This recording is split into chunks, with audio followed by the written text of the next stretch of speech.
सुप्रभात। आप सभी छात्र छात्राओं का स्वागत। तो रात के समय में आकाश कितना सुंदर दिखाई देता है ये आप सबने देखा ही है ना। तो चांद सितारों से भरा आकाश रात के समय बहुत ही सुंदर दिखाई देता है। तो इसी पर आधारित एक कविता है चांदनी रात। तो आज हम चांदनी रात इस कविता का अध्ययन करेंगे। तो चांदनी रात ये जो कविता है वह मैथिली शरण गुप्त जी इन्होंने लिखी है। तो मैथिली शरण गुप्त जी, इनका जन्म 3 अगस्त 1886 चिरगांव झांसी उत्तर प्रदेश में हुआ। इनकी मृत्यु 12 दिसंबर 1964 को हुई। मैथिली शरण गुप्त जी खड़ी बोली के महत्वपूर्ण कवि हैं। आपकी रचनाएं मानवीय संवेदनाओं, विशेषतः नारी के प्रति करुणा की भावना से ओतप्रोत है। इनकी प्रमुख कृतियां हैं साकेत, ये महाकाव्य है, इन्होंने लिखा है। यशोधरा, जगत्रतवध, पंचवटी, भारत भारती आदि खंड काव्य इन्होंने लिखे हैं। रंग में भंग, राजा प्रजा आदि नाटक इन्होंने लिखे हैं। ये जो कविता है चांदनी रात एक खंड काव्य में से ली गई है। तो इसमें मानव जीवन की किसी एक ही घटना की प्रधानता होती है। प्रासंगिक कथाओं को इसमें स्थान नहीं मिलता। प्रस्तुत अंश पंचवटी खंड काव्य से लिया गया है। प्रकृति की छटा का सुंदर रूप बड़े ही माधुर्य के साथ अभिव्यंजित हुआ है। चांदनी रात का मनोहरी वर्णन सुंदर शब्दों में चित्रित किया है।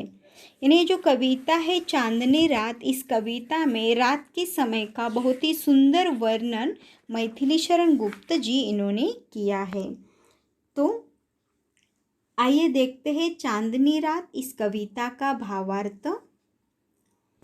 तो कविता है, चारू चंद की चंचल किरणें खेल रही है जलथल में।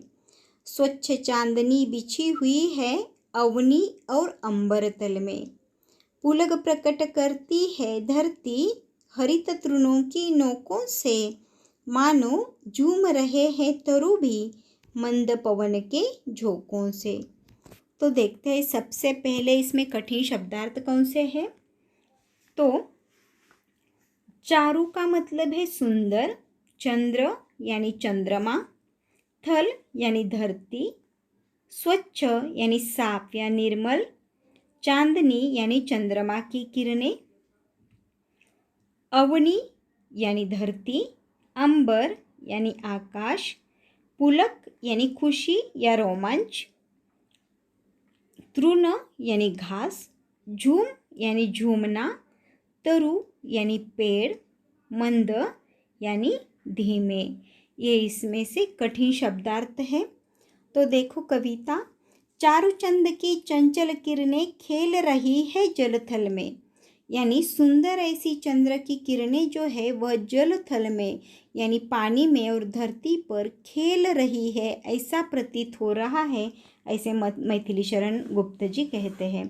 तो चारूचंद्र की चंचल किरणें खेल रही है जलथल में। रात के समय चांदनी रात में चांद से निकलने वाली जो किरणें हैं वह धरती पर आकर गिर रही है और धरती पर पानी में वह प्रतिबिंबित हो रही है और उसका प्रतिबिंब बहुत ही सुंदर दिखाई दे रहा है। और ऐसा प्रतीत हो रहा है कि जो चारूचंद की चंचल किरणें जो है वह जलथल पर खेल रही है, ऐसा प्रतीत हो रहा है। थल यानी धरती, तो वह पानी पर और धरती पर खेल रही है, ऐसा प्रतीत हो रहा है, ऐसा वर्णन मैथिली शरण गुप्त जी ने किया है।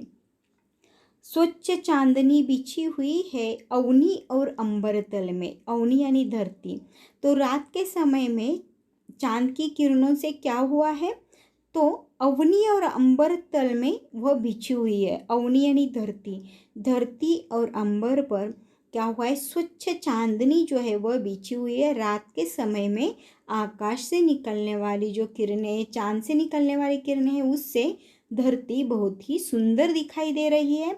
और ये जो स्वच्छ चांदनी है वह धरती और आकाश में फैली हुई है। पुलक प्रकट करती है धरती हरित तृणों की नोकों से। यानी यहाँ पर मैथिली शरण गुप्त जी कहते हैं जैसे ही हरित तृण यानी घास जो है उसके नोकों से ऐसा प्रतीत हो रहा है कि धरती पुलकित हो रही है। अब देखो हरित तृणों की नोकों से क्यों कहा है, क्योंकि जो पवन के झोंके आ रहे हैं, पवन यानी हवा, तो हवा के झोंकों से हरित तृणों की नोकें जो है वह हिल रही है और ऐसे प्रतीत हो रहा है कि धरती जो है वह पुलकित हो रही है, रोमांचित हो रही है। किस वजह से, तो चांद से निकलने वाली जो किरणें हैं वह धरती तक पहुंच रही है और उन किरणों से धरती जो है वह रोमांचित हो रही है और अपने धरती क्या कर रही है, तो तृणों को हिलाकर, तृणों की नोकों को हिलाकर वह अपना रोमांच व्यक्त कर रही है। ऐसा सुंदर वर्णन कवि मैथिली शरण गुप्त जी इन्होंने किया है। मानो झूम रहे हैं तरु भी मंद पवन के झोंकों से, और ये पवन यानी हवा के जो मंद झोंके आ रहे हैं, ऐसा प्रतीत हो रहा है कि उन हवा के झोंकों से तरु यानी पेड़ भी क्या हो रहे, झूम रहे हैं, पत्ते हिल रहे हैं और ऐसा प्रतीत हो रहा है कि पेड़ भी उस मंद पवन के झोंकों से झूम रहे हैं, यानी नाच रहे, खुशियाँ व्यक्त कर रहे हैं। इतना सुंदर रात का वर्णन इस कविता के माध्यम से किया, इस कविता में किया है। क्या ही स्वच्छ चांदनी है वह, क्या ही स्वच्छ चांदनी है यह, है क्या ही निस्तब्ध निशा, है स्वच्छंद सुमंद गंध वह, निरानंद है कौन दिशा। बंद नहीं अब भी चलते हैं नियति नटी के कार्यकलाप, पर कितने एकांत भाव से, कितने शांत और चुपचाप। तो सबसे पहले देखते हैं इसमें कठिन शब्दार्थ कौन से है। तो निस्तब्ध का अर्थ है सन्नाटे से भरी, निशा यानी रात, स्वच्छंद यानी स्वतंत्र, सुमंद यानी मंद मंद, गंधवाह यानी वायु, निरानंद आनंद रहित अर्थ है इसका, नियति यानी नियति रूपी, नटी यानी नर्तकी, कार्यकलाप यानी क्रियाकलाप या गतिविधि। तो ये इसमें से कठिन शब्दार्थ है। तो कवि कहते हैं क्या ही स्वच्छ चांदनी है यह, है क्या ही निस्तब्ध निशा। तो देखो रात के समय में आकाश में दिखने वाले चांद और सितारों का यहाँ पर सुंदर वर्णन किया है और कवि कहते हैं क्या यह निस्तब्ध निशा है, यानी चुपचाप शांत ऐसा वातावरण जो रहता है रात के समय में, उसी के लिए यहाँ पर कहा है कि निस्तब्ध निशा, निशा यानी रात कैसी है, निस्तब्ध है, शांत है। और इसीलिए वह कहते हैं क्या ये जो स्वच्छ चांदनी बिछी हुई है वह क्या है, निस्तब्ध है, शांत है। और वह कहते हैं है स्वच्छंद सुमंद गंध वह, निरानंद है कौन दिशा। तो ये जो स्वच्छ चांदनी जो है जो धरती पर बिछी हुई है, उससे धरती जो है वो बहुत ही सुंदर दिखाई दे रही है। ऐसा लग रहा है निशा यानी रात जो है वह बहुत ही सुंदर दिखाई दे रही है, रात का समय बहुत ही सुंदर लग रहा है, निस्तब्ध लग रहा है यानी शांत लग रहा है, सन्नाटे से भरा हुआ लग रहा है। और कवि कहते हैं कि है स्वच्छंद सुमंद गंध वह, यानी ये स्वच्छंद गंध बह रही है हवा में। और इसीलिए कवि कहते हैं कि ऐसी कौन सी दिशा है जिसमें आनंद नहीं है, ऐसी कौन सी दिशा है जो आनंद रहित है। तो ऐसी कोई भी दिशा नहीं है जिसमें आनंद नहीं है। तो हर दिशा में आनंद भरा हुआ है और हर दिशा में गंध बह रही है, सुगंध बह रही है और वह सुमंद बह रही है, धीरे धीरे मंद गति से वह गंध बह रही है। और इस वजह से हर दिशा कैसी है, खुश लग रही है।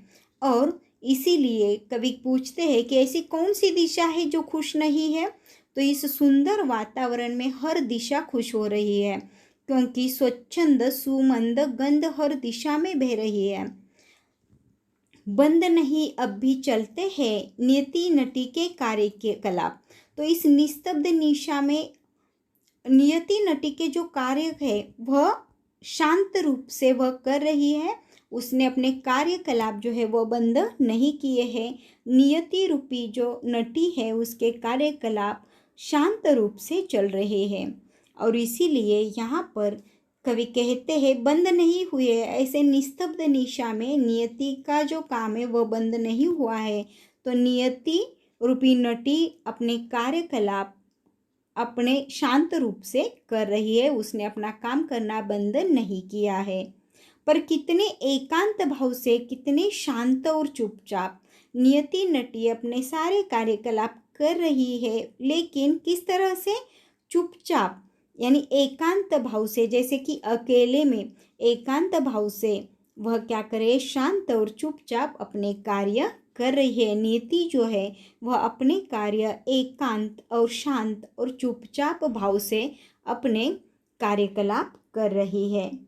तो यहाँ तक एक कविता आपको समझ में आई होगी। तो यहाँ से आगे जो कविता है वह हम अगले लेक्चर में पढ़ेंगे। तब तक के लिए धन्यवाद।